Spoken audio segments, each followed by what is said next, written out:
clearly felt like you talked about you were repped all this stuff in practice. Yeah, that we did. You saw. Mm-hmm. Where do you think the disconnect is? Do you have any Pressure. semblance of it? We got to be able to handle the pressure.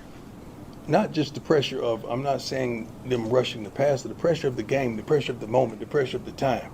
You know, everybody want to be him till it's time to be him. We got to be able to handle that pressure. Did it feel like that affected you early at all? I don't know about early. As the game progressed, I think it affected us, not really defensively, but offensively. Hello, family. Welcome back to another episode of Journey to Harmony. I'm your host, Richard Harmon. Today, I want to come to you and talk to you about the Colorado Buffaloes getting stomped by the Nebraska Cornhuskers. So, Coach Deion and Shedeur Sanders, once again, are preparing for another season. They started off last week with a victory, a pretty tight victory. This week, they got beat 28-10 as they visited Nebraska in Nebraska. This game had a lot of issues. Shedeur threw a pick six. Early in the game, they had a punt that was blocked. They had a field goal that was blocked as well. So while the score seems very big right now, those two plays right there would have made it a 13-21 game, or something close to that. So this was a game where they had a lot of issues that were self-imposed. And I think, part of what I'm seeing right now, once you turn the game on and you watch, a lot of times you watch with the sound on, you turn it off. Colorado just seems like a smaller team. Like they don't have the girth and the size of a team such as Nebraska. So what happens a lot, just like you playing against a younger person, they're getting pushed around a lot. As you can see on this particular display here, they only had 16 rushing yards in total, which is not great. And then you only had 200 plus passing yards. So this was a pretty pedestrian performance by the team for the most part. There's been a lot of criticism in terms of how the team was built and how they were constructed. But as you can see, just from the play and from the overall movement, they looks to be out of their class for the most part. They have to play Oregon, they have to play USC, they have to play a number of other teams who are in their conference that they're probably going to be outclassed with. While the excitement originally when Coach Deion first came to the university was high, I think realistically right now that we're looking at a situation where the best games are probably already behind them. Shedeur Sanders is going to be leaving for college this year, and whether or not he's able to Coach Sanders able to find a adequate replacement for him is going to be something that's yet to see. I'm going to play a video. We'll watch a little bit of this, come back and talk about it. Your first time joining, please hit that like button. Consider subscribing to the channel, and here we go. Knowing that we have a tremendous offense, knowing that we could move the ball, we should be able to move the ball on anyone. We should be able to protect with the experience that we have offensively. And we just couldn't get it going today. We had some spurts and some great moments. I mean, we had some timing routes that we timed right up, but the way we started is just not indicative of who we are, and we just never got it together. It just, I don't know, if just, sometimes you have those games, sometimes you have those days, and it was just one of those games and days simultaneously. No excuses, though. Yes, sir.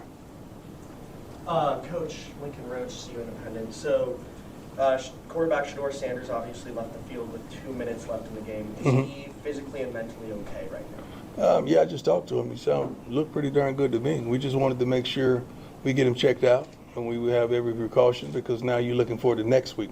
This week was over. By the time he got out of the game, it was a wrap. So we wanted to make sure he's going to be okay. So we wanted to get him checked out. Hey, Coach, only 4 design runs to running backs in the first half. Was that just the play calling or the flow of the game? What happened? As the flow of the game. I mean, Pat has done a wonderful job. I'm not going to go there whatsoever. Pat has done a wonderful job of putting us in situations, but we got to want that. We got to want to run the ball. We got to have those guys salivating that. We go, Coach, let's run, let's go get it. So we're going to get to that point. Coach, just going back to the offensive line, I mean, is it about, for those guys to improve, is it just about getting more reps? Because obviously they're still... No, it's not. It's not reps. I think all of them have a plethora of reps in their resumes, don't they? No, I just mean playing together can kind of... Yeah. I don't know if it's that, because that's the same guys who were out there last week. Yeah, I think they just had our number today. Just simple as that. Sometimes you got to just take your hat off and say, hey, you got me, man. You got it. They did that. They played a great game. They really did.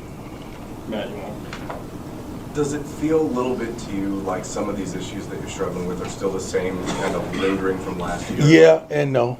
I wish I could have struggled with no one really scoring on us in the second half for, I think, 2 weeks straight. I wish I could have had those struggles a year ago. Those are good situations to be in. Now we just got to put it together in the first half. So there's always progress, my man. And I'm looking for that progress, and that's the thing I tell our guys: don't look for the wrong. Let's look for the right in the midst of the wrong. Did it? All right, perfect. So again, we heard Coach Sanders talk a little bit about the game and what he thought in terms of the movement and the players. This is going to be a season where it's while there was a lot of excitement last year, people are going to realize this is not what the Colorado Buffaloes kind of got and hoped for in the beginning. Additionally, last year when Coach Sanders signed, many people thought that his contract that he signed was a very low number. I think it was like five years and $29 million. So a lot of times it's such a situation where you hope to kind of get your money up front. But as things continue the way they are, Travis Hunter left the game early after being nicked up. He had a great game of 110 yards, and he's on his way to playing on Sundays. Shador as well is on his way out. But I think right now that the excitement and the realization starting to punch the Colorado Buffaloes in the face. All of the movements and all of the transfers, it comes down to the same thing. Like football is about your offensive and defensive lines. If you have a great offensive line, a great defensive line, look at Wisconsin. The Wisconsin Badgers have not always had great skill positions, but they are always great and in the trenches.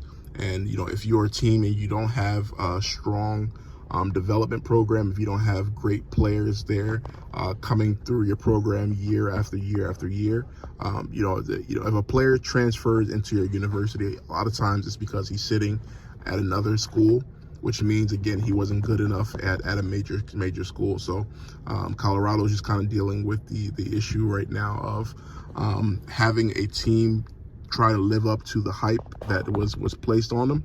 And the same way how the media can lift you up, it's the same way they can tear you down when the time comes. And Coach Deion Sanders looks like he's kind of dealing with that now. Jason Whitlock's don't have a whole lot to say about this. And the rumors and the things are going to begin swirling and asking, will Coach Deion Sanders be leaving after the season? Again, Travis Hunter is out headed to the NFL. Shador also will be headed to the NFL. And what will be left over is something to be seen. So we'll see how that plays out. What are your thoughts on Coach Sanders and the Colorado Buffaloes? Do you think that they are paper tigers? Do you think that they have a chance of having a respectable season? With the way that Shador gets hit, you don't hope anything on anyone, but you can see a situation where he gets nicked up and starts preparing himself for the NFL draft. So what are your thoughts? Please comment below, like, share, and subscribe. Thank you so much for joining. Have a good day.